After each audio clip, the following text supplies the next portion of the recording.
Hi to all, welcome back to my channel.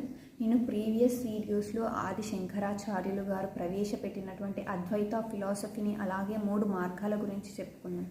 ఇప్పుడు ఈ వీడియోలో ఆది శంకరాచార్యులు గారు ప్రవేశపెట్టినటువంటి పంచాయతన్ వ్యవస్థ గురించి చెప్పుకుందాం, లేదా పంచాయతన్ సిస్టమ్ అని కూడా అంటారు. ఇక్కడ పంచ అంటే 5.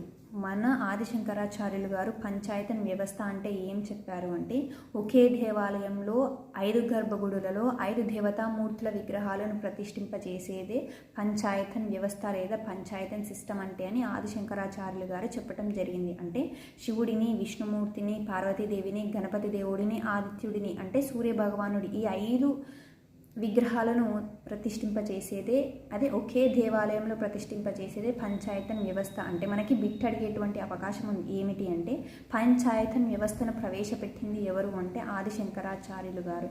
Thanks for watching. ప్లీజ్